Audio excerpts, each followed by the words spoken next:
my baby. What's up, guys, and welcome back to my channel. And if you're new to my channel, welcome to my channel. My name is tonibryanne, and in today's video we're going to be discussing the case of Lauren Smith Fields. So before we get started, I want to wish you guys a very happy new year. I just had a birthday. I am finally 21 years old as well. I had an amazing birthday and I'm so excited for the new year. I have so many goals to accomplish mainly on this channel, and I'll be graduating soon, which is insane. So I'm just very excited to see how much growth I will go throughout this year. So I'm super duper excited. We're gonna kickstart this case because this case is something that I find incredibly important to speak on, especially when I've done videos discussing dating apps and meeting people and dating in general and Black women and our safety and the media not caring about our safety and caring about finding us. So I'm very excited to talk about this video just to spread more information about these specific topics. But without further ado, let's get straight into this video, and Happy New Year. I hope you guys are all very excited for the new year. So today's makeup look is going to be very simple. I don't plan on putting on lashes even because I'm going to be in the house. Typically when I do these videos, I'm like going out somewhere, but I'm going to be home, so I want to do something simple. So without further ado, let's get straight into this video. Lauren Smith Fields was found unresponsive in her apartment and later died. Lauren was just 23 at the time of her death. Lauren's family said that their daughter was a track star at Stanford High School, and she was currently enrolled at Norwalk Community College for cosmetology. While Lauren was in school, she also had a side business where she did eyebrows, specifically microblading. So she definitely was a go-getter. Examiners have yet to release a cause of death for Lauren, and this is why her family is now coming out and complaining about this. As we know, it is now the new year and Lauren has been deceased for almost a month, so their family is asking for answers. And honestly, well-deserved answers, might I say. So I'm not going to be wearing foundation today. I'm going to be wearing BB cream, which is lighter than foundation, and this is Skin Paradise by L'Oreal Paris, and I have the shade Deep 1. Lauren's father had a private autopsy done because authorities were taking too long to get the original autopsy completed. The medical examiner has not come out with a cause of death, and investigators on the case are not answering the parents' requests. Her father stated that he went and got the private autopsy because he was so uncomfortable with the way the case was handled. I had a second autopsy myself.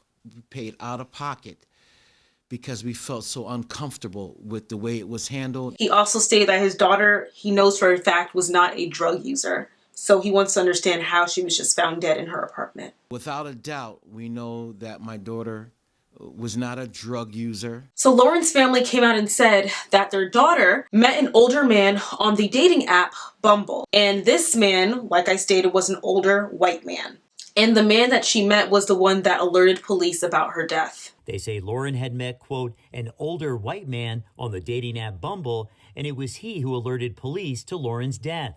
Lauren's brother asked about this old man, and authorities said that he was a very nice man and they had no reason to question him. I asked him about the guy. He just made it seem like the guy was a nice guy. It was nothing to investigate. Lauren's father also stated that the only contact that they've had with police has been very condescending, insensitive, and arrogant from a specific detective. The only contact that we have had was from a very insensitive, condescending, and arrogant detective. Lauren's dad reading a scathing statement saying police failed to extend the most basic courtesies and told his family to stop calling. Councilwoman Maria Pereira stated that police officers owed Lauren's family an apology due to their insensitivity. She sent a really well-written email, and I was shocked when just yesterday she told me she had not even received a response. The city of Bridgeport, where Lauren resided in, issued a statement about the investigation saying, quote, "The Bridgeport Police Department takes these concerns very seriously.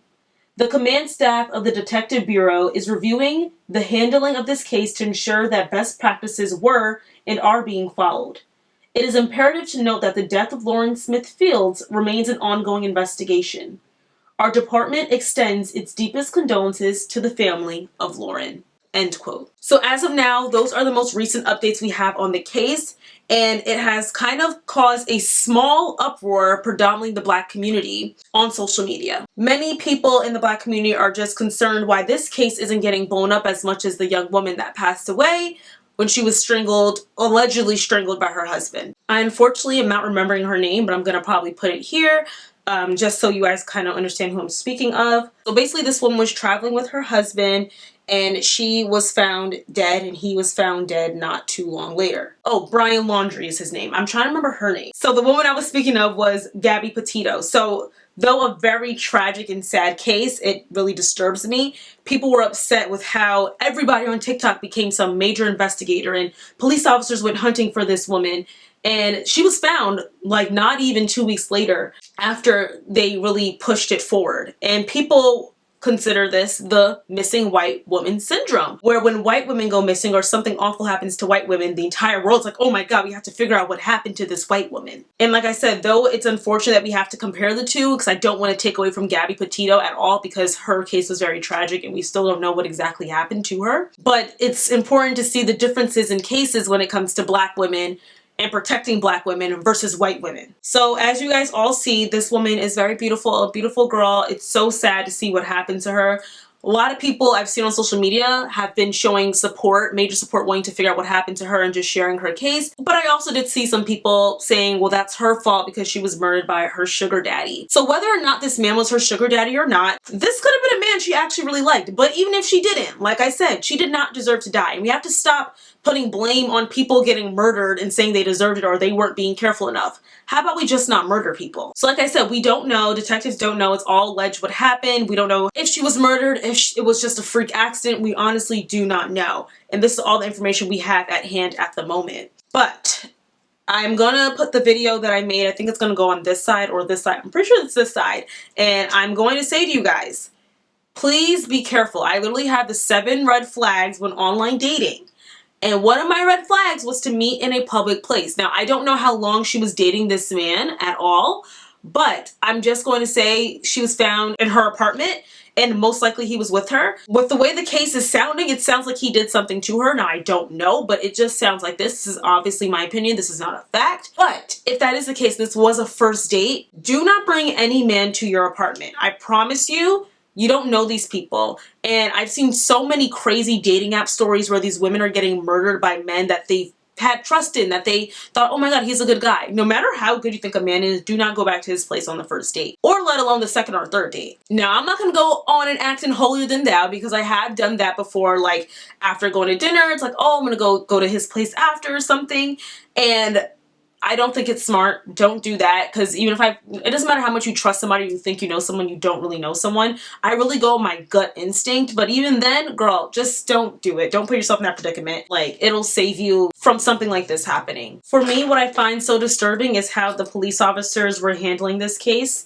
It's terrifying to know if you go missing, and just from like statistics and seeing exactly how lots of these cases are handled, Black women are not valued at all, and they don't find our lives valuable enough to try to save. It's sad to say that as a Black woman, I don't have the confidence in police and authorities that they will protect me and try to find me. Black women in general are constantly gaslit, whether that's in healthcare, whether that's in education, whether that's in the workforce, whether that is with authorities. This has happened far too many times. And even with the Kanika Jenkins case, we still don't know what happened to Kanika. Like, it still is a little bit suspect. Authorities didn't find it necessary to, when Kanika's mother did the responsible thing and called the cops when her daughter did not come home, they kind of laughed it off like, oh, well, maybe she went out. Like, we're never taken seriously. And it's just honestly disturbing. I really hope that justice is found for Lauren and her family. I know they were heavily grieving during the holidays, knowing that their